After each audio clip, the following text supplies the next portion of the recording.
పువ్వులాంటిదోయి మనిషి జీవితం, గాలి బుడగ వంటిదోయి జీవితం తము.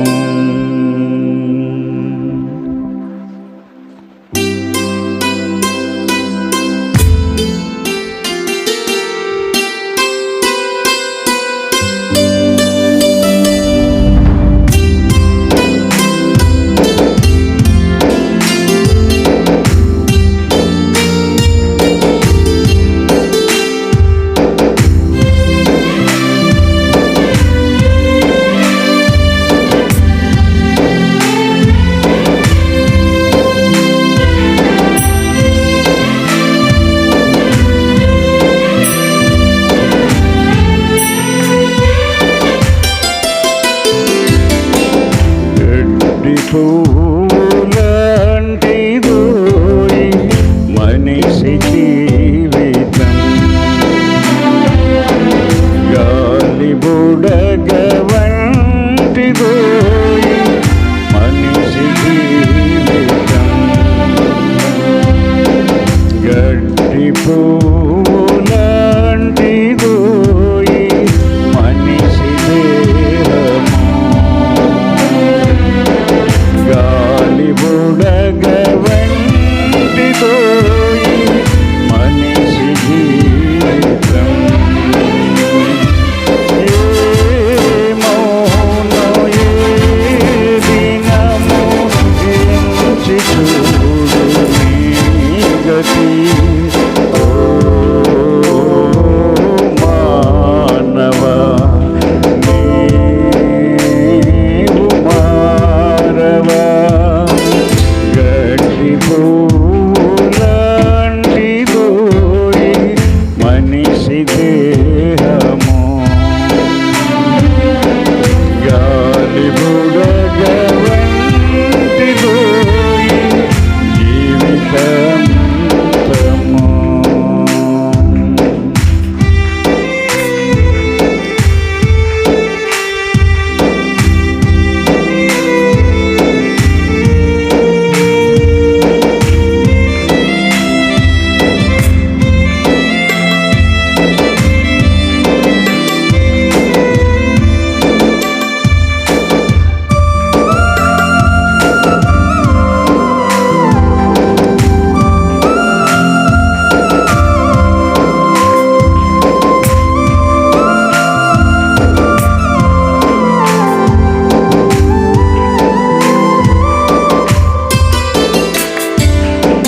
తిరిగి రాదు నిన్న నీకు ఎన్నడెన్నడు,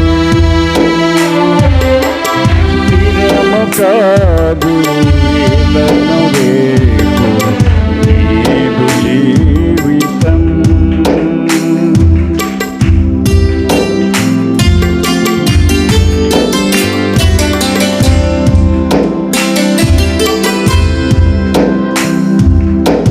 తిరిగి రాదు నిన్న నీకు ఎన్నడెన్నడు,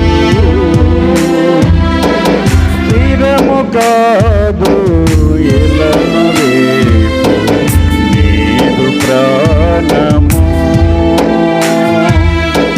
కృపకు కలిగే నేడు నీకు రక్షణార్థము, కృపకు కలిగే నేడు నీకు రక్షణార్థము, పడవు లేక తరుణమెరిగి పొందు రక్షణ, పడవు లేక తరుణమెరిగి పొందు రక్షణ. గడ్డి పువ్వులాంటిదోయి నీదు దేహము, గాలి బుడగ వంటిదోయి జీవితం.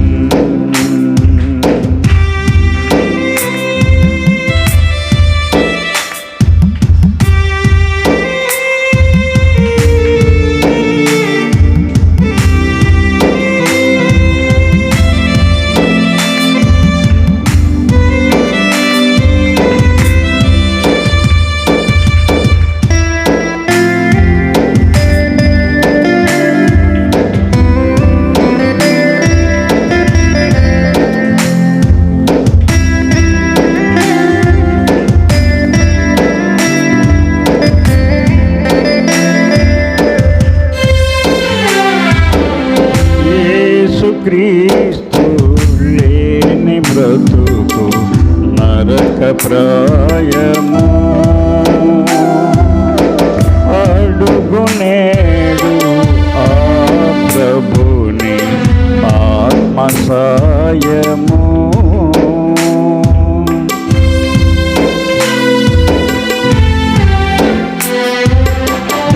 యేసుక్రీస్తు లేని బ్రతుకు నరక ప్రాయము. అడుగునేడు ఆ ప్రభుని ఆత్మ సాయము. పాపమెల్లా పరిహరించు యేసునాథుడు. పాపమెల్లా పరిహరించు యేసునామము. విశ్వసించి పొందు నీవు నిత్య జీవము.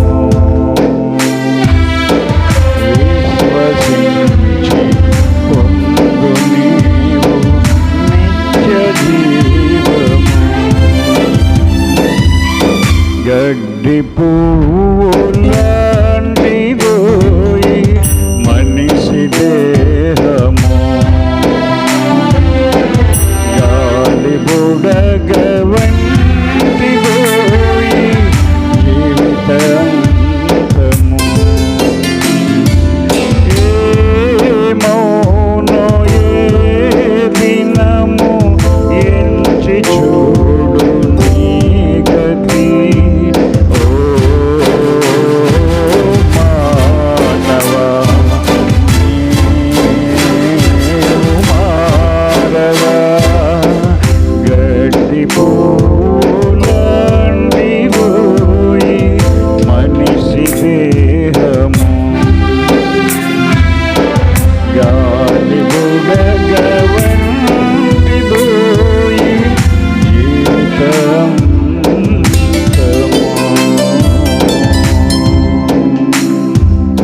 మహిమ కలుగునుగాక. ఆమేన్. కొరింథీయులకు రాసిన మొదటి పత్రిక పాఠము 10వ అధ్యాయము 5-6 వచనాలు నేను చదువుతాను. మీ గ్రంథాలు చూడండి. చదువు రాని వారి వాక్యాన్ని వినండి. అయితే వారిలో ఎక్కువ మంది దేవునికి ఇష్టలుగా ఉండకపోయిరి గనుక అరణ్యములో సంహరింపబడిరి. వారు ఆశించిన ప్రకారము మనము చెడ్డవాటిని ఆశించకుండునట్లు ఈ సంగతులు మనకి దృష్టాంతములుగా ఉన్నవి. ప్రార్థన చేసుకుందాం.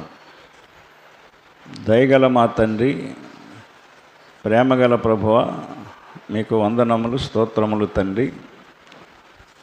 ఈ మార్చి నెల మొదటి వారం మాకు ఇచ్చారు తండ్రి.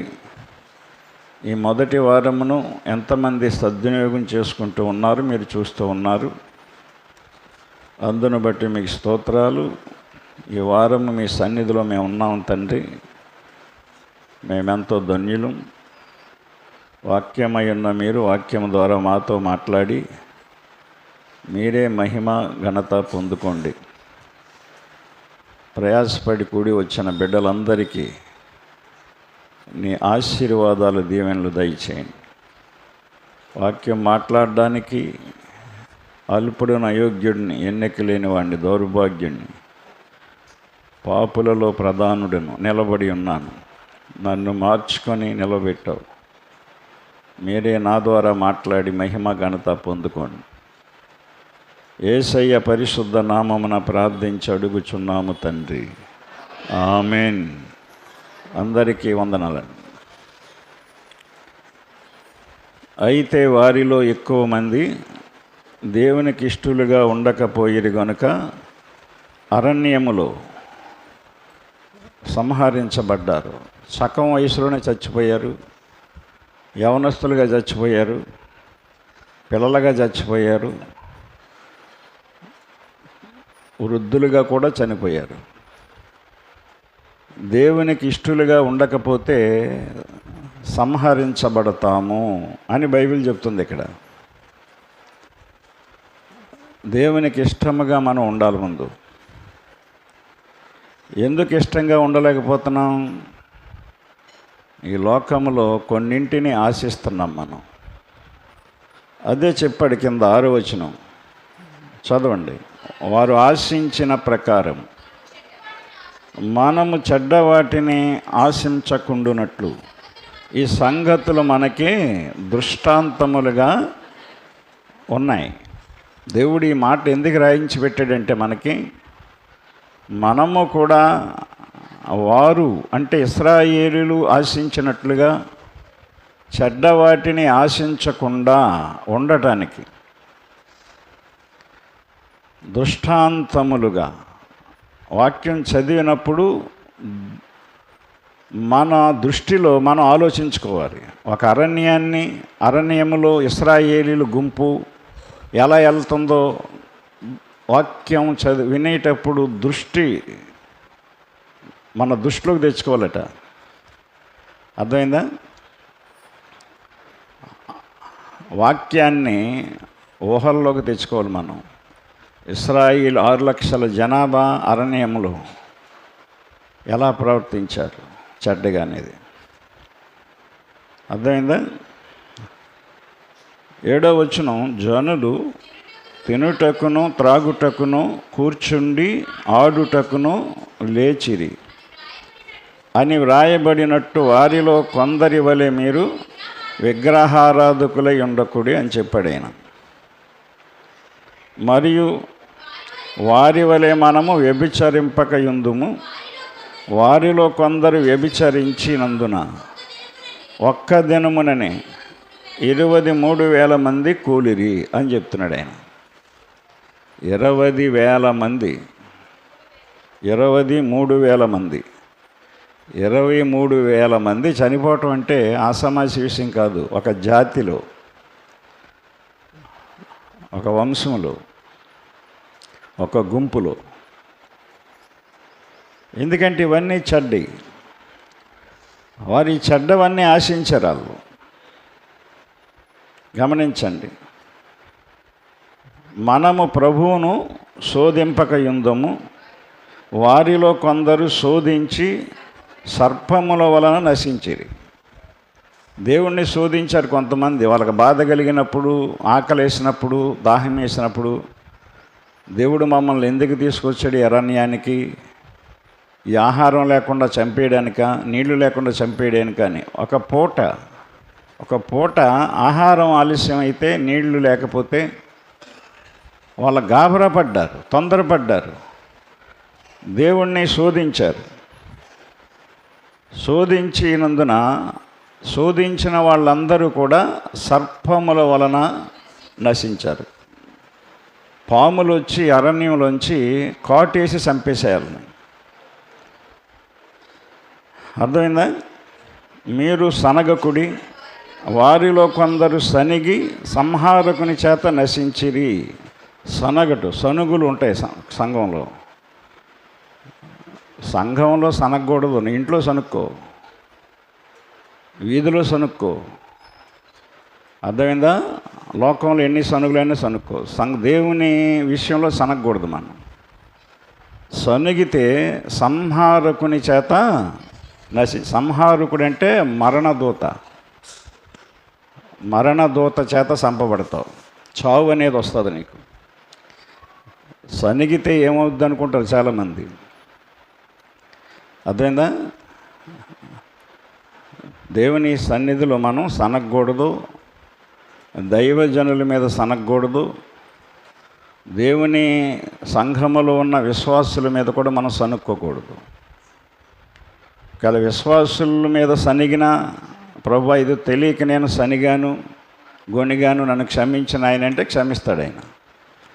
నువ్వు దేవుని మీద సనిగిన, దేవుని సేవకుల మీద సనిగితే నీకు క్షమాపణ ఉండదు. దాన్ని ఏమంటాడంటే పరిశుద్ధాత్మకు విరోధంగా సనగటం అవుతుంది అది. కనుక దేవుని సన్నిధిలో మనం సనగకూడదు. కొంతమంది సనుగుతారు, సనగకూడదు. ఇవన్నీ చెడ్డవని చెప్తున్నాడు ఆయన. సనగటం చెడ్డ అంటున్నాడు, చెడుతనం అంటున్నాడు. శోధించటం, కొంతమంది పదే శోధిస్తూ ఉంటారు. అర్థమైందా?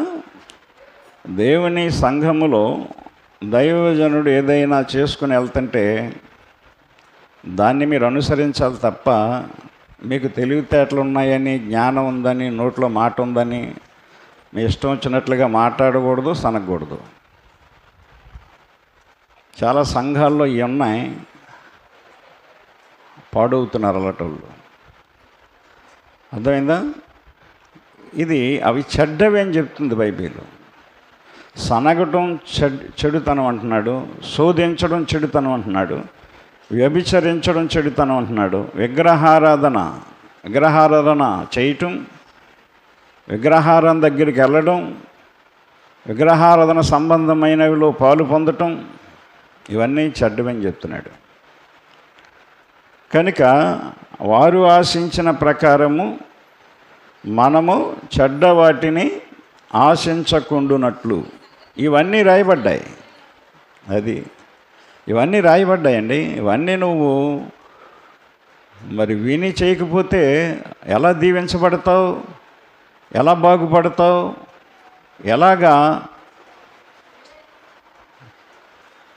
ఆశీర్వాదం పొందుతావు? ఇశ్రాయేలు చేయలేదు, కొంతమంది చేయలేదు, కొందరు చేయలేదు. అందులో అందరూ కాదు, కొందరు చేయలేదు. అర్థమైందా? గమనించండి. వారిలో ఎక్కువ మంది దేవునికి ఇష్టలుగా ఉండకపోయిరి అని చెప్పాడు ఆయన. అరణ్యములో చచ్చిపోయారు. మనం ఈ లోకంలో చచ్చిపోతాం. అరణ్యం ఈ లోకానికి సాదృశ్యం. దేవునికి ఇష్టలుగా ఉండకపోతే, ఎక్కువ మంది ఇష్టలుగా ఉండట్లేదంట. నిజమే, సంఘములో లెక్కేసుకుంటే ఎక్కువగా ఇష్టలుగా ఉండరు దేవునికి. ఏదో కొద్దిమంది ఉంటారు అంతే. ఉండకపోయినా సరే మేము దేవునికి ఇష్టంగానే ఉంటున్నాము అనుకునే భ్రమలో బతుకుతూ ఉంటారు చాలామంది. అది కరెక్ట్ కాదు, అది వాక్య సత్యం కాదు. కనుక నా ప్రియమైన సహోదరి సహోదరులు గమనించండి, దేవుని వాక్యాన్ని అర్థం చేసుకోవాలి. మనం సనిగినంత మాత్రాన మీకేమీ రాదు, గొణిగినంత మాత్రాన మీకేమీ కలిసి రాదు. ఏమొస్తుందంటే నష్టం వస్తుంది, నాశనం వస్తుంది. చాలామంది బైబిల్లో అలాగ సనిగి శోధించి దేవునికి ఇష్టం లేని జీవితాలు జీవించి చచ్చిపోయారు, కుటుంబాలతో సహా. కనుక మనం వారు ఆశించినట్లు మనం ఆశించకూడదు అని చెప్తున్నాడు ఆయన. అర్థమైందా? కానీ లోకంలో మనం ఆశిస్తున్నాం అన్నీని. ఎందుకంటే మనిషి మట్టి నుండి తీయబడ్డాడు. ఆదికాండం 2:7 నేల మట్టితో నరుని నిర్మించాడని రాయబడింది. అది 100% కరెక్ట్. అది ఎందుకంటే మన శరీరము మట్టే వస్తూ ఉంటుంది. ఎంత నలుగు పెట్టి తోమినా, సబ్బు పెట్టి తోమినా మట్టి వస్తూనే ఉంటుంది. నువ్వు ఉదయం నుంచి బయటికి వెళ్ళకో, శుభ్రంగా స్నానం చేసేయి, బయటికి వెళ్ళకో, ఇంట్లోనే ఉండు, ఇంట్లోనే తిను, సాయంత్రం మళ్ళీ స్నానం చేయి, మళ్ళీ మురికి వస్తుంది నీకు. ఆ మురికి ఎక్కడి నుంచి వచ్చి అంటుకుంది నీకు? నీ శరీరమే మురికిది, మట్టిది. దేవుడు మట్టితో చేశానని చెప్పాడు, కరెక్ట్ అది. కనుక మళ్ళీ మట్టిలోకే వెళ్ళిపోతుంది, అది మట్టి అయిపోతుంది, కరెక్ట్ అది. అయితే మట్టి నుండి తీయబడిన మనిషి మట్టిలో పుట్టిన వాటన్నిటిని ఆశిస్తున్నాడు. నువ్వు ఈ మట్టిలో పుట్టినవి ఆశించడానికి కారణం ఏంటంటే నువ్వు మట్టివి. నువ్వు మట్టివి కనుక మట్టిలో ఉన్న వాటిని ఆశిస్తున్నావు, పైన ఉన్న వాటిని ఆశించట్లేదు. ఎందుకంటే నువ్వు పైనుండి రాలేదు, నువ్వు మట్టి నుండి తీయబడ్డావు, మట్టి నుండి చేయబడ్డావు. కనుక మట్టిలో ఉన్న వాటన్నిటిని నువ్వు ఆశిస్తున్నావు. వెండి కానివ్వండి, బంగారం కానివ్వండి, వస్త్రాలు కానివ్వండి, బట్టలు కూడా మట్టిలోంచి వస్తాయి, చెట్టు నుండే వస్తాయి బట్టల వస్త్రం కూడా. అర్థమైందా? వజ్రాలు, వైడూర్యాలు, ఇనుము, అర్థమైందా, సిమెంటు, ఇవన్నీ మట్టి నుండే వస్తున్నాయి, మట్టిలోనే ఉన్నాయి. నువ్వు మట్టివే, వాటితో కలుస్తున్నావు. కాబట్టి నిన్ను మనిషిగా చేసినా సరే నీ బుద్ధి మారట్లేదు, నీ గుణం మారట్లేదు, నీ ఆలోచనలు మారట్లేదు, అక్కడికే పోతున్నాయి. భూమి మీద చూస్తున్నావు, ఇల్లు కట్టుకోవాలి, పొలం కొనుక్కోవాలి, అది కొనుక్కోవాలి, ఇది కొనుక్కోవాలి. వాహనాలు కూడా మట్టిలోంచి తీయబడ్డ వాటి ద్వారా చేయబడ్డాయి. ఏదైనా సరే మట్టి నుండే. మనం తినే ఆహారం కూడా, మనం పెట్టుకునే పువ్వులు కూడా. పువ్వుల్ని ఎందుకు ఆశపడుతున్నారు? ఎందుకు ఆశపడతావు అంటే నువ్వు మట్టిలో ఉంచి వచ్చిన గడ్డి పువ్వుని నువ్వు ఆశపడుతున్నావు. నువ్వు మట్టివి కాబట్టి. విపరీతమైన ఆశ ఉంటుంది పువ్వులు కొంతమందికి. ఆత్మీయంగా రక్షించబడిన వాళ్ళు పువ్వులు వదులుకుంటారు. నువ్వు ఇంకా పువ్వులు పెట్టుకుంటున్నావంటే కానీ ఇంకా నీకు ఆశ ఉంది లోకంలో. యవనస్తులైనా పడుచోలు కాదండి పెట్టుకొని ఉండి అంటారు. అర్థమైందా? యవన కాలంలోనే యోగ్యురాళ్ళుగా మారాలి, ఎస్తేరు వలి మారాలి. అర్థమైందా? ప్రిస్కిల్ల వలె మారాలి. యవనస్తులు చాలామంది దేవుని గురించి అన్నీ వదులుకున్నారు. సారా, రెబకా, వీళ్ళందరూ బైబిల్లో రాయబడ్డారు. యవన కాలంలో అన్నీ వదులుకున్నారు, వాళ్ళు మానుకున్నారు. నువ్వు ఇంకా ఆశపడుతున్నావంటే భూమికి సంబంధం ఇంకా నీకుంది, భూ సంబంధంగా బతుకుతున్నావు. కొలస్సీ పత్రికలో చెప్తాడు. ఎందుకనే పౌలు గారు 3వ అధ్యాయం, కొలస్సీకి రాసిన పత్రిక 3వ అధ్యాయం మొదటి నుంచి చదువుదాం. మీరు క్రీస్తుతో కూడా లేపబడిన వారైతే పైనున్న వాటినే వెదుకుడి, అక్కడ క్రీస్తు దేవుని కుడి పార్శ్వమందు కూర్చుండి ఉన్నాడు. పైనున్న వాటి మీదనే కానీ భూ సంబంధమైన వాటి మీద మనస్సు పెట్టుకొనకుడని ఖచ్చితంగా చెప్పాడంతే. మనస్సు పెట్టుకొనకుడి. ఏలయనగా మీరు మృతి పొందితిరి. ఈ లోకంలో మనం చనిపోయాం, లోకానుసారంగా చనిపోయాం, చనిపోవాలి మనం. మీ జీవము క్రీస్తుతో కూడా దాచబడి ఉన్నది. అది చనిపోయాం మనం, బాప్తిసం ద్వారా చనిపోయాం. ఇంక ఈ లోకానికి నీకు సంబంధం లేదు, లోక సంఘ విషయాలకి నీకు సంబంధం లేదు, లోక ఆచారాలకి నీకు సంబంధం లేదు. లోకములో ఉన్నవి సంపాదించుకోవాలనే ఆశ నీలో ఇంకా ఉందంటే నువ్వు మారలేదు, నువ్వు చావలేదు. బాప్తిసం ద్వారా నీ కోరికలు చావలేదంటే నువ్వు కాదు, నీ కోరికలు చావలేదు. బాప్తిసం అంటే పొందావు, నీటిలో ముంచబడ్డావు, ఆత్మ బాప్తిసం పొందలేదు, నువ్వు మార్పు రాలేదు, మనసు మారలేదు. మనసు మారినప్పుడు ఆ బాప్తిసం దేనికి ఉపయోగం? నీటిలో గేదె ములుగుతుంది, నువ్వు ములుగుతావు. ఆవు మునుగుతుంది, నువ్వు మునుగుతావు. దాన్ని కూడా నీటికి తోలుకెళ్ళి శుభ్రంగా దోముతారు, మురికంత వదులుతారు. కనుక బాప్తిస్మం అనేది ఈ లోక సంబంధంగా మరణం, అది మనకి ఆత్మ సంబంధంగా జీవం. మన జీవము దేవుని దగ్గర దాచబడి ఉంటుంది. ఆ మాట కూడా చూడండి, రోమీయులకు రాసిన పత్రిక పాఠంలో 6వ అధ్యాయం 6 అధ్యాయం 3వ వచనం అనుకుంటాను. 6 అధ్యాయం 3వ వచనం, క్రీస్తు యేసులోనికి బాప్తిస్మము పొందిన మనము అందరము ఆయన మరణములోనికి బాప్తిస్మము పొందితమని మీరు ఎరుగరా అని చెప్తున్నాడు ఆయన. క్రీస్తు యేసులోనికి బాప్తిస్మము పొందిన మనందరము ఆయన మరణములోనికి బాప్తిస్మం పొందాం. ఆయనతో మరణించాం. ఆయన సిలువలో ఎలాగైతే చనిపోయాడో మనం కూడా చనిపోయాం బాప్తిస్మం ద్వారా. చనిపోయినోడికి ఆశ ఉండదు. చనిపోయినోడి నోట్లో సిగరెట్ పెట్టు, బీడీ పెట్టు తాగడాడు అగ్గా అంటించి. చనిపోయిన వాడి నోట్లో ఆ మందు పోయి, మొన్నెవడో అలాగే మందు బాటిల్ ఇప్పి ఆ నోట్లో పోతున్నాడు. మేము అందరం ప్రార్థన చేస్తుంటే ఆడు బాటిల్ ఇప్పేసి అందరూ కళ్ళు మూసుకున్నారు కదా నోట్లో పోసేస్తున్నాడు. రే అలా పోయకూడదంటే మా మాయకి మందంటే ఇష్టం అంటున్నాడు. మందంటే ఇష్టమే బతుకున్నప్పుడు, వాడు చచ్చిపోయే కూడా ఇష్టాలు ఉంటాయి. చనిపోయేకి ఏముండదు. వాడు అన్యుడిగా బతుకుతున్నాడు కాబట్టి ఆ విషయం అతనికి తెలియదు, వదిలేయండి.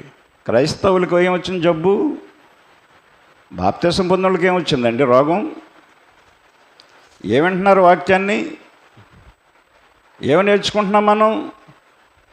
దేవుని మందిరానికి వచ్చి వాక్యాన్ని నేర్చుకోవాలి. మనం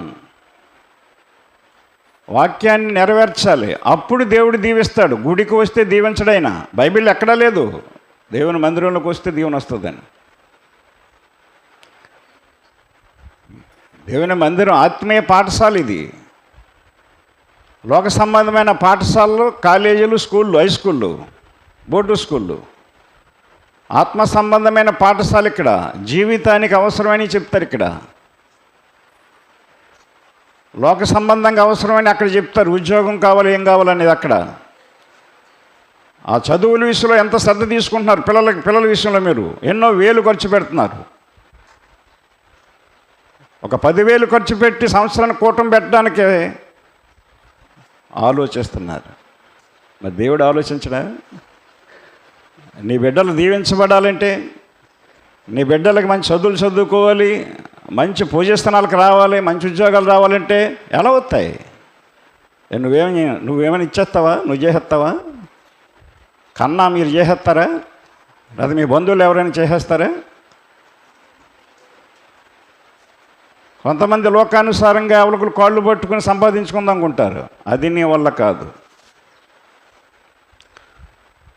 లోక సంబంధంగా ఎన్ని లక్షలు ఖర్చు పెడితే, ఎన్ని వేలు ఖర్చు పెడుతుంది ఈ రోజున చదువుకి. చూడండి ప్రభు, ఆత్మ సంబంధంగా దేవా నా బిడ్డలకి చదువుకోవడానికి తగిన జ్ఞానమి, జ్ఞాపశక్తి, తెలివి, మంచి ఆరోగ్యమి, బిడ్డలకి మంచి విధేయతి, మంచి నడవడికి దయచేయి. ఇదిగో నీ ప్రార్థన పెట్టిస్తున్నాను నా కుటుంబం తరపు, నా కుటుంబానికి నీ దీవెనలు అని ఒక ఆలోచన రాదే ఎవరికని? ఎందుకు రాదంటే నువ్వు లోక సంబంధంగా చనిపోలేదు, బాప్తిసం పొందావు కాబట్టి. ఆత్మ సంబంధంగా లేవు. ఆత్మ సంబంధంగా ఉంటే నువ్వు ప్రార్థన పెట్టాలని ఆలోచన వస్తుంది నీకు. ఉందా లేదనేది కాదు. నీకు లేకపోయినా సరే అవసరం వచ్చినప్పుడు వేలు ఖర్చు పెడుతున్న అప్పు చేసి. దేవుని పనికి నువ్వు అప్పు చేసి చేయగలుగుతున్నావా? ఎందుకంటే ఇంకా నువ్వు లోకంలో ఇంకా చెడ్డగానే ఆలోచిస్తున్నావు నువ్వు. అంటే బాప్తిసం ద్వారా చచ్చిపోయామండి మనం. లోకానుసారంగా చచ్చిపోయాం, ఆత్మానుసారంగా బతుకున్నాం. అదే చెప్పాడు పౌలు గారు ఇక్కడ. క్రీస్తు యేసులోనికి బాప్తిస్మం పొందిన మనమందరము, నేను మీరు అందరం ఆయన మరణములోనికి బాప్తిసం పొందితామని మీరు ఎరుగరు. ఆయన మరణంలోకి వెళ్ళిపోయి ఆయనతో పాటు మరణమైపోయామని మీరు ఎరగరా? ఇంకా లోకంలో సోకులు చేయాలి, సర్దాలు చేయాలి, జడలు అల్లుకోవాలి, పువ్వులు ఎట్టుకోవాలి, నగలు ధరించుకోవాలి, అవి ధరించుకోవాలి, ఇవి ధరించుకోవాలి. అవి ఉండకూడదండి. ఇంకా అవి ఉందంటే ఇంకా నీకు లోక సంబంధమైన జబ్బు ఉంది. ఒక మాదిరి ఉండాలండి. ఒక సంఘానికి వెళ్ళినప్పుడు, దేవుని దగ్గరికి వెళ్ళినప్పుడు అన్ని సంఘాల్లాగే నేను ఉంటానంటే ఎలాగా, అందరిలాగా నేను ఉంటానంటే ఎలాగంటున్నాను. ఇక్కడ ఏం చెప్పబడుతుంది వాక్యం? మీకు ఉన్న సంఘాల్లో అయితే వాక్యం చెప్పబట్టలేదు. వాళ్ళకి మన సంఘంలో వాక్యం చెప్పబడుతుంది. మీకు ప్రతి వారం కూడా పాపం గురించి చెప్పబడుతుంది. మారకపోతే ఎలా? మనం అర్థం చేసుకోకపోతే ఎలా?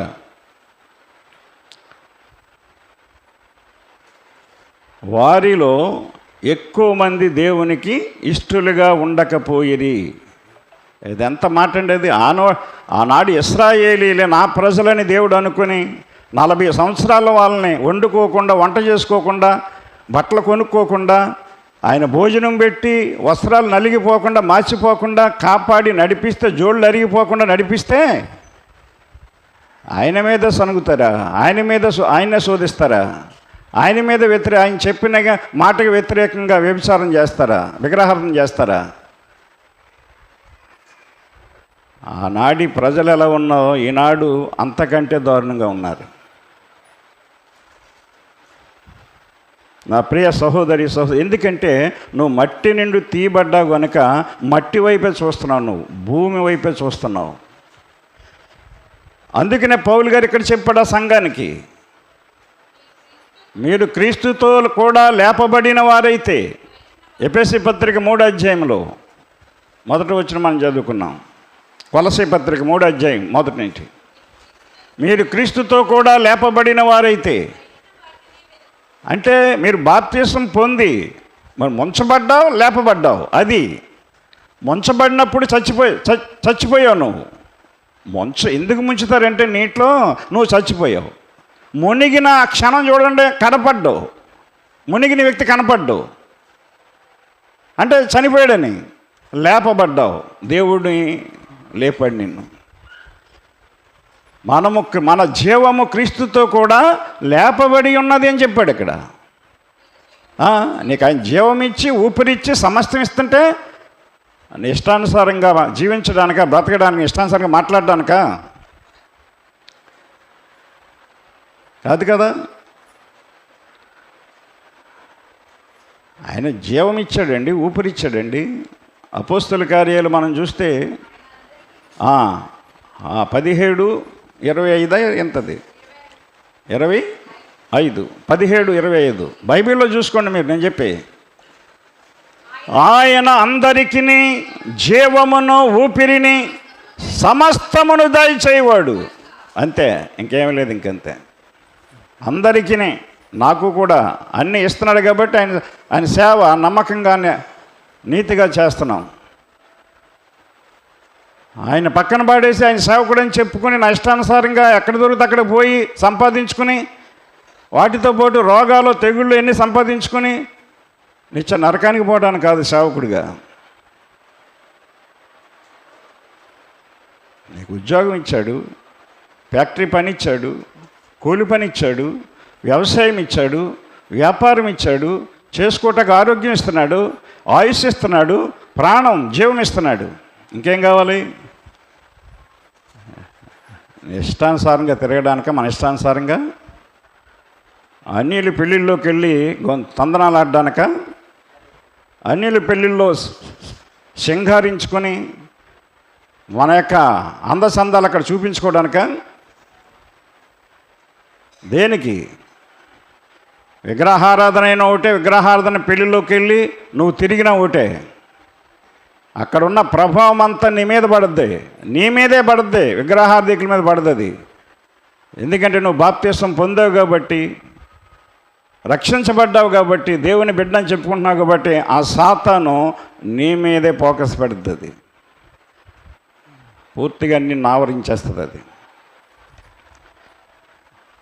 విగ్రహారాధన సంబంధమైన కార్యక్రమాల్లో, విగ్రహాల సంబంధమైన తీర్థాల్లో, జాగరాల్లో తిరగడానికి సిగ్గు అనిపించట్లేదు అసలు మనకి క్రైస్తవులకి.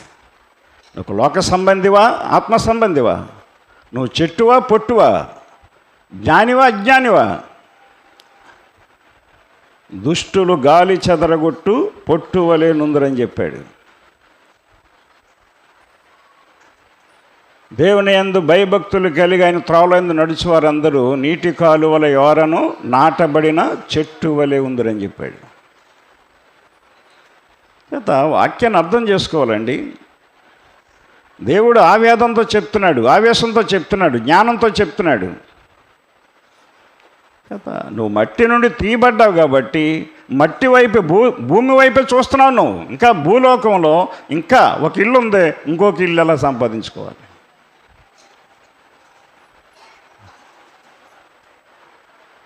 అదే ఒక వస్తువు, ఓ బండి కొనుక్కున్నావు, ఇంకో బండి ఎలా కొనుక్కోవాలి? ఒక నగ కొనుక్కున్నావు, ఇంకో నగ ఎలా కొనుక్కోవాలి? ఇదే ఆలోచన.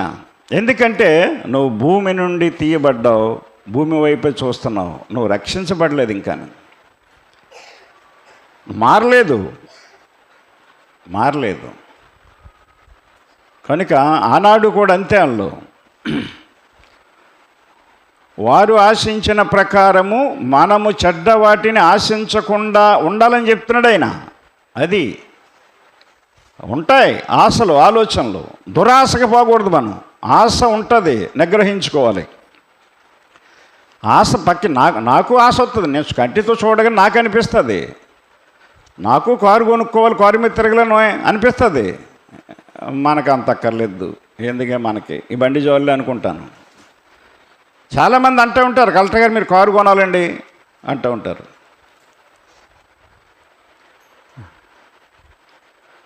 నాని బామ్మర్లు కార్లు కొనుక్కున్నారు, బావా మీరు కూడా కొనియండి అంటున్నారు. అత్తమను ఎందుకులేండి సోల్ అంటున్నాడు. యవనస్తుడు, వాడికే ఉంటాయి కోరికలు. మా బాగాల కార్ల మీద తిరుగుతాను, నేను కొనేస్తే బాగుంటుందని. ఆశ అనేది ప్రతి ఒక్కరికి పుడుతుంది, మాతో సహా. మేమేమి నిదానం అని చెప్పట్లేదు మీకు. కానీ ఆత్మీయంగా మనం ఫలించినప్పుడు నిగ్రహించుకునే శక్తి మనకుంటుంది. అది అందుకని ఆత్మ ఫలాల గురించి చెప్పాడైనా. గలతీ 5:22 మనం చూస్తే ఆత్మ ఫలములేమనగా ప్రేమ, సంతోషము, సమాధానము, దీర్ఘశాంతము, దయాలుత్వము, మంచితనము, విశ్వాసము, సాత్వికము. అది ఆశా నిగ్రహం ఉండాలి. అది లేకపోతే నష్టపోతాం, నాశనం అయిపోతాం, దురాశకి వెళ్ళిపోతాం. మనం అప్పు చేసి కారు కొనేస్తాడు అంతే, దాన్ని తీర్చలేడు. అప్పు చేసి ఇల్లు కట్టేస్తావు, ఇల్లు కావాలని అప్పు చేసి ఇల్లు కట్టేస్తావు, దాన్ని వడ్డీలు కట్టుకోలేక చేస్తావు. తీరా దాన్ని కట్టిన దానికంటే తక్కువకు అమ్ముకోవాల్సి వస్తుంది. ఎంతమంది అలా చేయట్లేదు?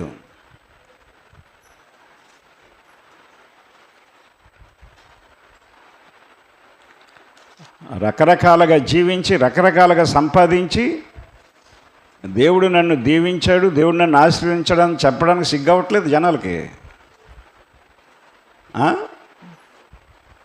ఏమన్నా లోకాన్ని ఆశించకుండా, దురుద్దేశం లేకుండా, చెడ్డ పనులు లేకుండా, చెడ్డ క్రియలు లేకుండా నువ్వు సంపాదిస్తే దేవుడు ఇచ్చాడని చెప్పాలి దాన్ని.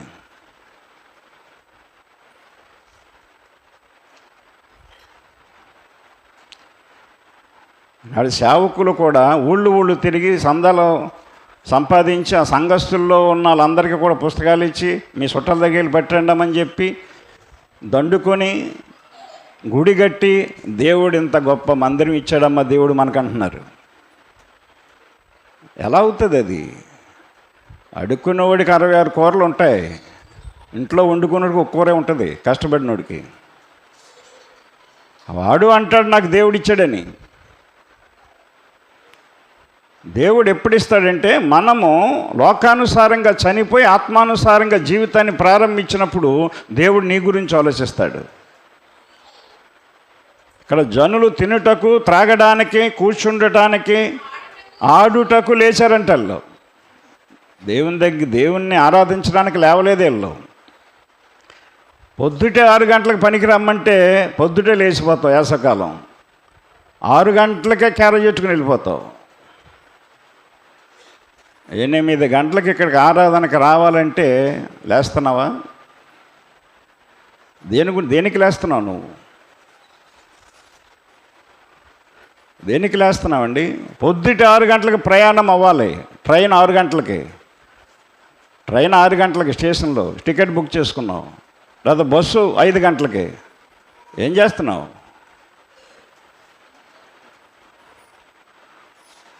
ఒకసారి రోజా దగ్గరికి వెళ్ళటానికి 12 గంటల బస్సుకు బుక్ చేసుకున్నాను నేను. నైటు బుక్ చేసుకుంటే అది పొద్దుట 6ంటికి వెళ్తుంది అక్కడికి.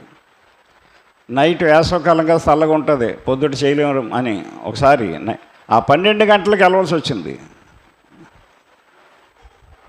ఎందుకంటే అది మన అవసరం. మరి దేవుని పనికి ఎన్ని గంటలకు వస్తున్నాం మనం? ఎంత చెప్పినా సరే వినిపించుకోవట్లేదు. దేవుడు ఎలా దీవిస్తాడు మనల్ని? ఎందుకు నువ్వు వినిపించుకోవట్లేదు? ఎందుకు నువ్వు దేవునికి ప్రాధాన్యత ఇవ్వలేకపోతున్నావు అంటే నువ్వు లోకానుసారంగా చనిపోలేదు. ఇంకా నీకు ఆత్మానుసారంగా జీవితం మొదలు పెట్టలేదు. నాకు నిద్ర పట్టదండి శనివారం, నిజం నిద్ర పట్టదండి. గంటకి మెలకు వచ్చేస్తుంది ఏంటో కానీ ఎక్కడ 5 అయిపోద్దని. 4 గంటలకి 3 గంటలకి 3:30కి లేస్తాను, ప్రార్థన చేసుకుంటాం. 4:15 4:30 కాడి నుంచి ఏం చెప్పాలో వాక్యం అని ఇక్కడ మందిరంలోకి వచ్చేసి ఇక్కడ చూసుకుంటాను. ఏం చెప్పాలి ఇప్పుడు అని ప్రార్థన చేసుకుంటాను.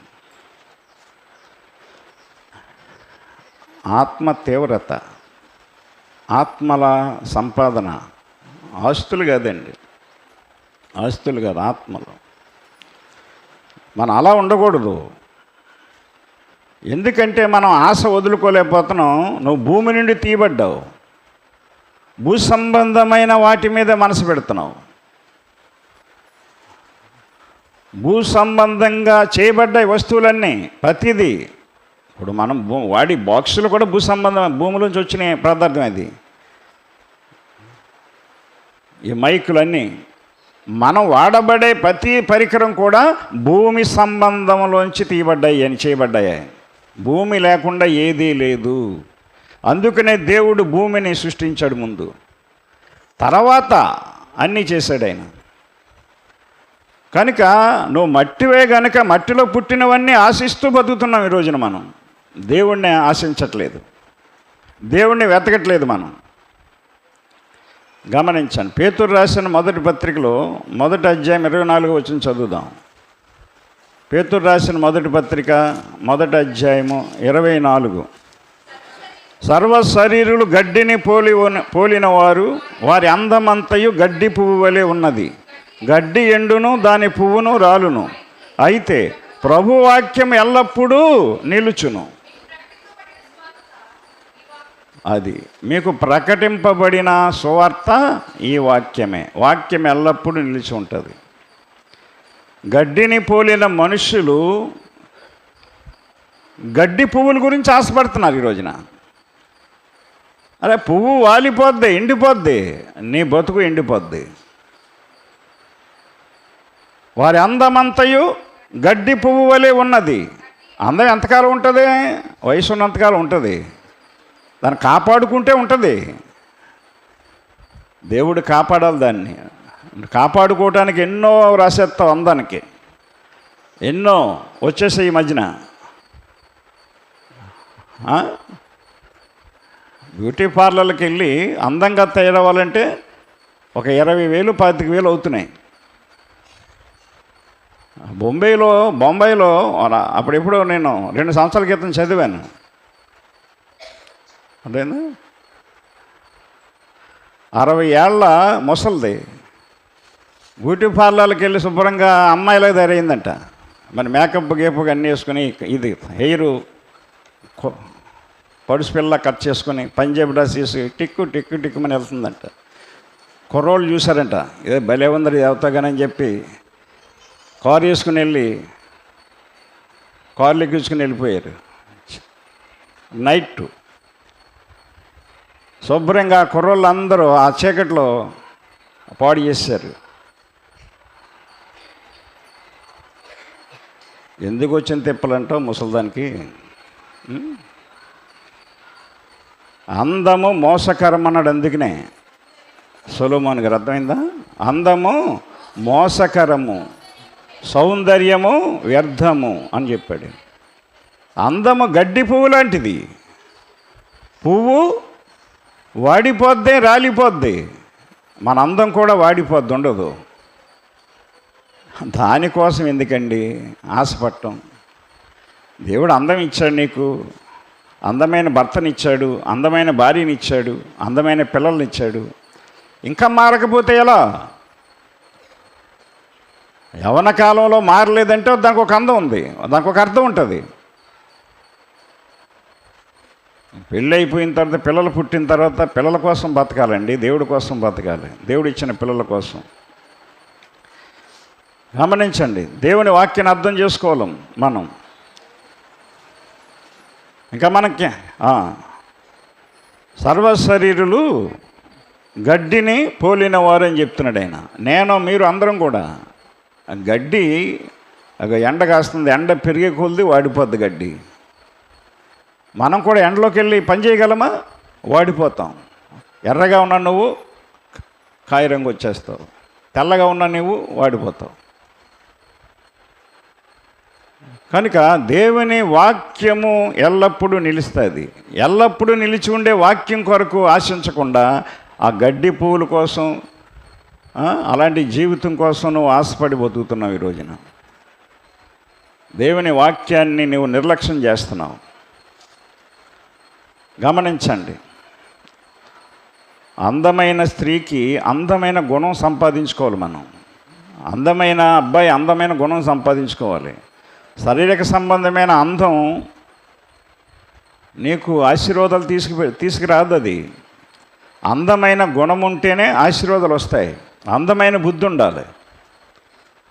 నువ్వు అందంగా కనపడటానికి ఎంతో ఖర్చు పెడతావు, ఎన్నో విలువైన వస్త్రాలు కొనుక్కుంటావు. కానీ దేవునికి విలువైన కానుక ఇవ్వం మనం. దేవునికి విలువగా మనం ఖర్చు పెట్టాం. జీవం ఇస్తున్నాడు, ఊపిరిస్తున్నాడు, సమస్తం ఇస్తున్నాడు. నువ్వు ఆ బట్టలు కొనుక్కోవటానికి, అందంగా ఆ స్నోలు, పౌడర్లు, రకరకాలని రాసుకోవటానికి దేవుడు సంపాదన నీకు ఇస్తున్నాడు. వాటన్నిటి కోసం ఎంతో ఖర్చు పెడతావు. నువ్వు తినడం కోసం ఎంతో ఖర్చు పెడతాం. కానీ నీ జీవమునకు మూలమైన దేవునికి విలువైన కానుక ఇవ్వటానికి ఆలోచిస్తావు. అందుకనే ఎదుగు బొదుగు లేకుండా ఉండటం. మనం ఎదిగామని అనిపిస్తుంది, వెంటనే డౌన్ అయిపోతాం. 4 డబ్బులు పోగాయి అనిపిస్తుంది, 4 డబ్బులు అయిపోయి మళ్ళీ అంతలోకి అప్పులోకి వెళ్ళిపోతాం. కారణం ఏంటి తెలుసుకోవట్లేదు మనం. నీ అందమైన జీవితాన్ని లోకానికి చూపించాలని అందానికి అన్నీ అద్దుతూ ఉంటావు. ఆ జీవితాన్ని ఇచ్చిన దేవునికి ఎందుకు పనికిరావు? పనికి రాకుండా నీ జీవితాన్ని గడుపుతూ ఉంటావు. దేవుని ఆలయముగా ఉండవలసిన నీ శరీరాన్ని దెయ్యాల గుహగా మార్చుకుంటున్నావు. కొరింథీయులకు రాసిన పత్రిక 1వ అధ్యాయంలో 3 అధ్యాయం, 1 కొరింథీ పత్రిక 3వ అధ్యాయం 16వ వచనం, మీరు దేవుని ఆలయమై ఉన్నారనియు దేవుని ఆత్మ మీలో నివసించుచున్నాడనియు మీరెరుగరా? ఎవడైనను దేవుని ఆలయమును పాడు చేసిన ఎడల దేవుడు వానిని పాడు చేయును అని చెప్తున్నాడు ఆయన. దేవుని ఆలయము పరిశుద్ధమైనది, మీరు ఆ ఆలయమై ఉన్నారు అని చెప్తున్నాడు ఆయన. నీ దేహము మట్టితో చేశాడు ఆయన. మట్టితో చేసిన ఆ దేహాన్ని దేవుని ఆలయముగా మార్చుకోవాలి మనం. అది అందుకు రావాలి ఇక్కడికి. అర్థమవుతుందా మీకు? అర్థమవుతుంది అంటున్నాను. మన శరీరము దేహం మట్టిదే, మట్టి దేహం మనది. ఈ మట్టి దేహాన్ని ఏం చేసుకోవాలి మనం చెప్పండి? దేవుని ఆలయముగా మార్చుకోవాలి. దెయ్యాలకు నిలయంగా మార్చుకోకూడదు. ఆ దేహాన్ని తాగుడికి, జోదానికి, వ్యభిచారానికి, దొంగతనానికి, లోక సంబంధమైన చెడు అలవాట్లకి నిలయంగా చేయకూడదు. అదే అన్నాడు యేసు ప్రభు దేవాలయంలోకి వచ్చి. అర్థమైందా? దేవాలయంలోకి వచ్చినప్పటికి దేవాలయంలో ఎడ్లు, గొర్రెలు, పావురాలు, రకరకాల వస్తువులన్నీ కూడా పెట్టి అమ్మేస్తున్నారు. దేవాలయం లేదు, ఆరాధన లేదు, ఏమీ లేదు. ఆ దినాల్లో దేవాలయంలో ప్రార్థన లేవు, ఇంకా తీశారు. ఎందుకంటే రాజు అలాంటోడు, నాయకులు అలాంటి వాళ్ళు. కొన్ని మందిరాల్లో ప్రార్థనలు, విలువైన ప్రార్థనలు ఉండవు. ఎంతసేపు ఆ మందిరం యొక్క గొప్పతనాలు చెప్పుకోవటమే, ఆ మందిరం పేరు చెప్పుకోవటమే, ఆ మందిరం ఉపయోగపడిన మనుషుల పేర్లు చెప్పుకోవటమే, దాన్ని కట్టించిన వాళ్ళ పేర్లు చెప్పుకోవటమే. యేసు ప్రభు ఆ మందిరంలోకి వచ్చాడు. యెరూషలేం దేవాలయంలోకి వచ్చాడు. వచ్చి చూసేసరికి స్థితి అది. వెంటనే ఆయన కోపం వచ్చింది. వాటన్నిటిని కూడా పడగొట్టేశాడు. అన్నీ తోలేశాడు. ఎద్దులని, గొర్రెలను తోలేశాడు. ఏమన్నాడు? దేవాలయంలో ఎడ్లను, గొర్రెలను, రోకలు మార్చువారిని, వెడ్డి వ్యాపారాలు. రోకలంటే డబ్బులు, వడ్డీలకి డబ్బులు ఇవ్వటం, తీసుకోవటం, డబ్బులు ఇవ్వటం, రోకలు మార్చడం. అంటే పేదోళ్ళు ఉంటారు అక్కడ. పావురాన్ని కొనుక్కోలేరు, ఎద్దును కొనుక్కోలేరు, గొర్రెను కొనుక్కోలేరు దేవుడికి బలి ఇవ్వడానికి. ఏంటి ఆలోచిస్తున్నావు? ఏం డబ్బులు లేవా? రాయలేని ఎత్తను, ఇదిగో తీసుకో, ఇలా కొనుక్కో. ఏది కొనుక్కుంటే, ఎద్దునా, గొర్రెనా, పౌరునా, ఏదో కొనుక్కుంటా అంటాడు. దానికి తగ్గ డబ్బులు ఇవ్వటం, దానికి ఎంత కట్టాలి నాకు నువ్వు అని చెప్పి రోకలు మార్చడం. అంటే అది రోకలు అంటే డబ్బులు. దేవాలయాన్ని అలా చేశారు.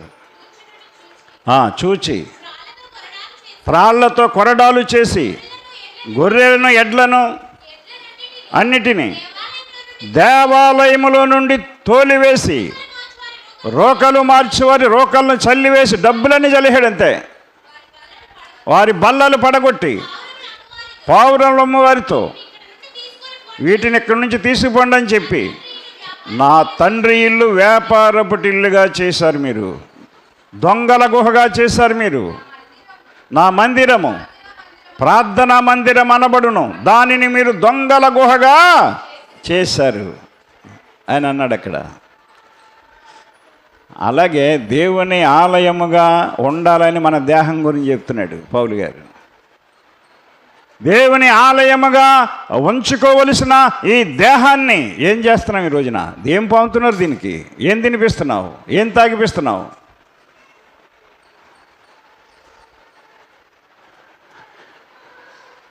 పరలోకం ఎలాగెళ్తుంది? లోపల ఉన్న ఆత్మ పరలోకం ఎలాగెళ్తుంది? శరీరం ఇక్కడ ఉండిపోద్ది అనుకోండి మీరు ఏం చేసినా. మరి లోపల ఉన్న ఆత్మకి డాగులు పడిపోతాయి కదా. ఈ తాగుడు అనేది, వ్యభిచారం అనేది, దొంగదనం అనేది, అదనేది మనం రాసే అన్నీ కూడా ఆత్మకి డాగులు. ఆత్మ లోపల బాధపడిపోతూ ఉంటుంది, నలిగిపోతూ ఉంటుంది. నిన్నేమో ఏమనలేదు అది. ఎందుకంటే శరీరానుసారంగా బలపడిపోయావు. తాగేసి, తినేసి, ఒళ్ళది పెంచేసి, కండ్ల పెంచేసి, కొవ్వు పెంచేసి, లోపల ఆత్మ నొక్కడిపోయింది.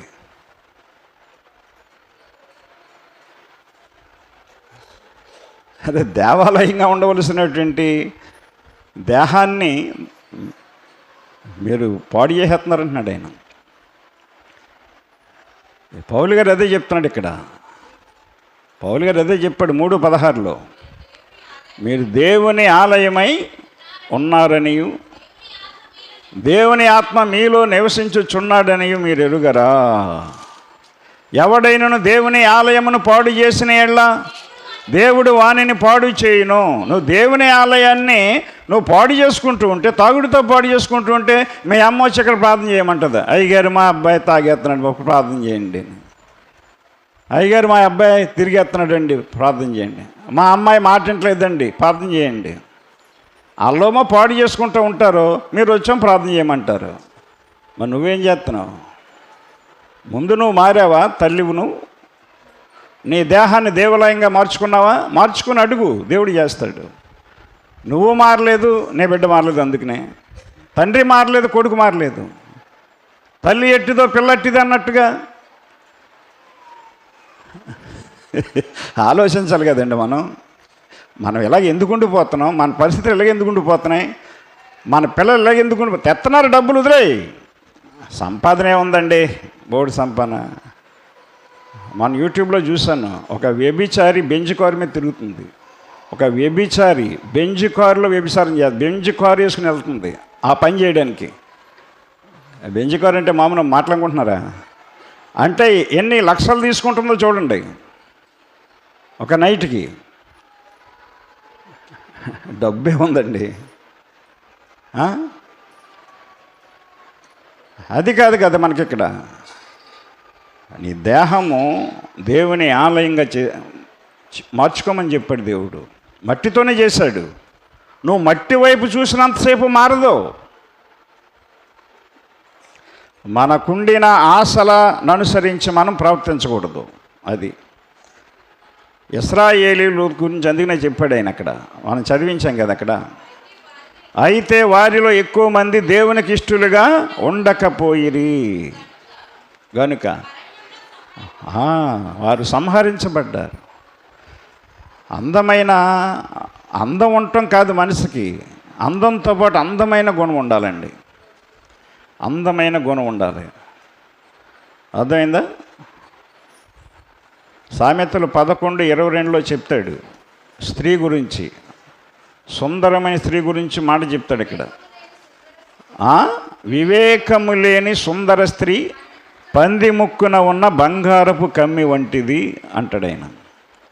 వివేకము లేని సుందర స్త్రీ కుటుంబాన్ని ఎలా కట్టుకోవాలో, ఎలా నడిపించుకోవాలో, ప్రార్థనలో ఎలాగ ఉపవాసాలు ఉండాలో, బిడ్డలకి ఏమి నేర్పించుకోవాలో, దేవుడు ఇచ్చిన బిడ్డల్ని ఎలాగ ఉపవాసాల కూటాల్లో ప్రార్థనలో పెంచాలో, ఉజ్జీవంగా పెంచాలో, వాక్యంలో పెంచాలో, ప్రార్థనలో పెంచాలో, ఆ వివేకం ఉండాలండి, ఆ జ్ఞానం ఉండాలండి, ఆ తెలివి ఉండాలండి. ఆడదాన్ని బట్టే కుటుంబం ఉంటుంది.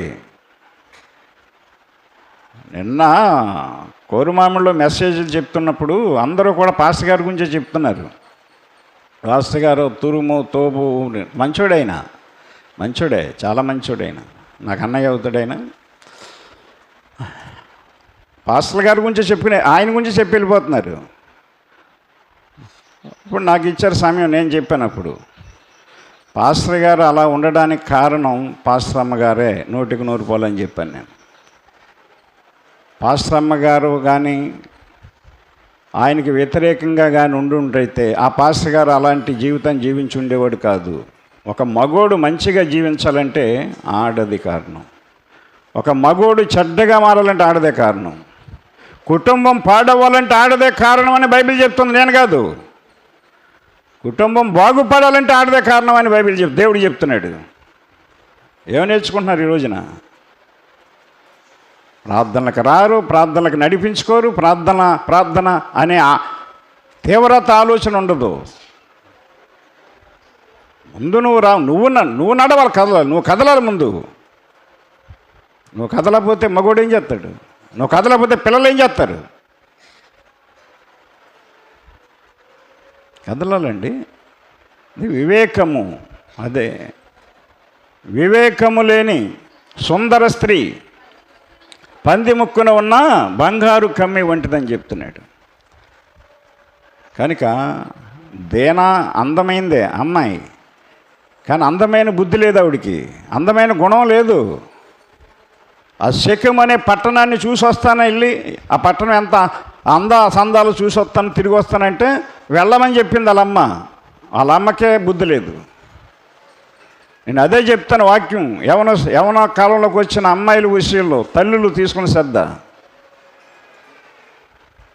నీ పిల్లరి పొద్దున పాడైపోయిన తర్వాత పాడైపోయారు, వాళ్ళ సంఘానికి వెళ్ళి పాడైపోయారని మచ్చ తేవటం, మాట తేవటం, ఇక్కడ చెప్పినట్టు ఉండకపోవటం.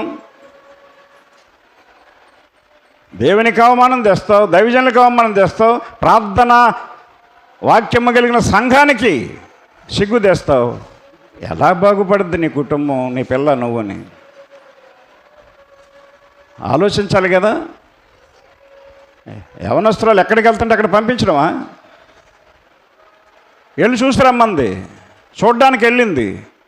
ఆ శకము పట్టణాన్ని పరిపాలిస్తున్న రాజు కుమారుడు చూశాడు, ఆ దీన అందానికి ముగ్ధుడైపోయాడు. ఆమెను పట్టుకొని అంతఃపురంలోకి లాక్కుని వెళ్ళిపోయి పాడు చేశాడు. అంతే, అయిపోయింది, ఫినిష్. 12 మంది అన్నయ్యలు ఉన్నారు తనకి, ఎవడో కాపాడలేకపోయాడు. తండ్రి ప్రార్థనాపరుడు యాకోబు కాపాడలేకపోయాడు. ఏమి నేర్చుకుంటున్నామండి మనం? ఏమి నేర్చుకుంటున్నాం? ఎందుకు చెప్తున్నాం ఇంత? ఇలాంటి వాక్యాలు చెప్పాలి ఎంతో ప్రిపేర్ అయ్యి ప్రార్థనాపూర్వకంగా. మేము అలాగుండి చెప్తున్నాం, మేము మా ఇష్టానుసారం గుండి చెప్పట్లేదు. మీకు ఎప్పటికైనా సవాల్ ఏలెట్టు చూపించవలసిన పరిస్థితి వస్తే చూపించండి. నన్ను కానీ, నా కొడుకుని కానీ, చిన్న పాస్టర్ గారిని కానీ. అవకాశం లేదు. అవసరమైతే మనుషులను వదులుకుంటాం కానీ దేవుణ్ణి వదులుకోం మేము. మారండి, నష్టపోకండి, నాశనం అవ్వకండి. దేవుడు మంచి స్థలం ఇచ్చాడు, మీకు మంచి సంఘం ఇచ్చాడు, ఉపయోగించుకోండి. మీ దేహాలని దేవుని మందిరాలుగా మార్చుకోండి. ఆ మందిరంలో సమృద్ధి ఉంటుంది, సంతోషం ఉంటుంది, శాంతి ఉంటుంది, ఆశీర్వాదం ఉంటుంది, ఆయుష్ ఉంటుంది, అన్నీ ఉంటాయి దేవుని మందిరంగా మారిన దేహాలకి. కనుక నా ప్రియమైన సహోదరి సహోదరులు, ఇవన్నీ కూడా మనకి దృష్టాంతములుగా ఉండడానికి రాయించాడు ఆయన, మన దృష్టిలోకి రావడానికి. కనుక యాకోబు 1:22 ప్రకారంగా మీరు వినువారు మాత్రమై ఉండి మిమ్మల్ని మీరు మోసపుచ్చుకొనకుండా వాక్య ప్రకారముగా ప్రవర్తించువారై ఉండండి. వాక్య ప్రకారంగా ఉండండి. మీకు ఏదైనా వస్తే దేవుడు ఊరుకోడు, దేవుడు వదలడు మిమ్మల్ని. అది లేదు, ఇది లేదు, పరిస్థితులు బాగోలేదని వదిలేయండి. వాక్యానుసారంగా ఉండటానికి మీరు ప్రయాసపడండి. ఆయన రాజ్యమును, నీతిని మొదట వెదకండి, అప్పుడు అవన్నీ మీకు అనుగ్రహించబడును. నాయందు మీరును మీ యందు నా మాటలు నిలిచి ఉండిన ఎడ్లా. నిలిచి ఉండాలి మాటలు లేకుండా మీరు ఆశిస్తే రాదు, ప్రార్థన చేస్తే రాదు. మీకు మీలో నిలిచి ఉండాలి దేవుని వాక్యం. నిలిచి ఉండిన ఎడ్లా మీకు ఏది ఇష్టమో అది అడుగుడు, అది మీకు అనుగ్రహించబడును. నీటి కాలువల ఎవరన నాటబడిన చెట్టు వలె ఉండాలి మనం. వాక్యములో నాటబడి ఉండాలి మనం, వాక్యానుసారంగా ఉండాలి. బాప్తిస్మం ద్వారా మీరు చనిపోయారు, ఇంకా బతికున్నానని లోకానుసారంగా బతికితే మిమ్మల్ని ఎవడో కాపాడలేడు, కనికరించలేడు. నాకు వేరుగా ఉండి మీరేమీ చెయ్యలేరన్నాడు.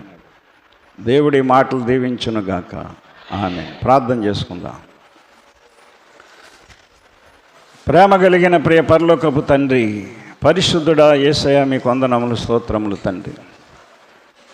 నాయనా, వారు ఆశించినట్లుగా చెడ్డవాటిని ఆశించకుండా మీరు ఉండండి పౌలు గారు నాయనా కొరింథీ సంఘానికి చెప్పిన మాటను బట్టి వారిలో ఎక్కువ మంది దేవునికి ఇష్టలుగా ఉండకపోయేది కనుక వారు అరణ్యములో సంహరించబడ్డారని, ఆ విధంగా ఎక్కువగా ఇష్టంగా ఉండకపోతే లోకములో కూడా మేము సంహరించబడతామని, నష్టపోతామని చెప్పారు.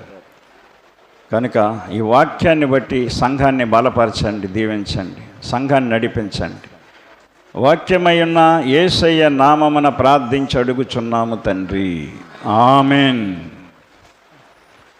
అందరికీ వందనాలు.